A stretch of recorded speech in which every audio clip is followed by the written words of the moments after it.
you know, witchcraft, juju, voodoo, all these different things they call them, were sort of part and parcel of who we were.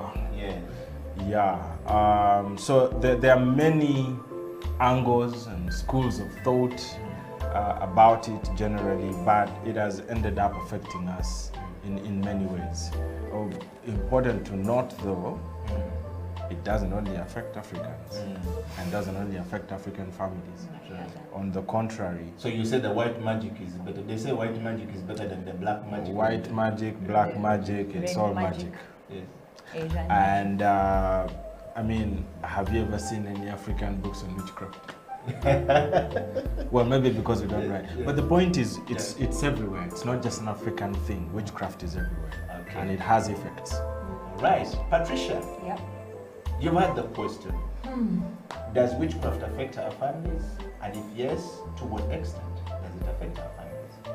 Witchcraft affects our families. It shouldn't be a question. It should be a full stop with an exclamation mark for emphasis.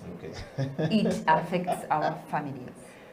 And how do we actually know that this is witchcraft?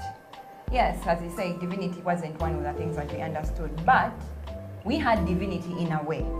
We had our own divinity of understanding, but still the divinity that we had also had witchcraft against it.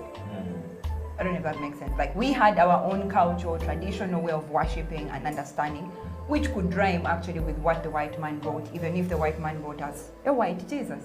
We had our black Jesus. But even when we had our black Jesus, witchcraft was against our black Jesus.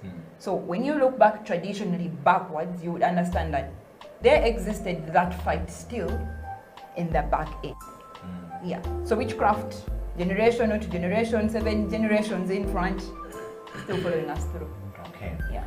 Well, this is the Family Talk Show, and you're hearing from us here in the studio where we're talking about the effect of witchcraft in our family. So I want to just give you a context to this discussion. And we had a long conversation trying to get the panelists yesterday, and Onya Itudeka was saying, no, it's open-ended. We need to find a way of making this thing work and find a place to hold these things, because some of these things will need to have authority, and some of the people who have been affected by this thing. So a few years ago, we started the idea of the Family Talk Show.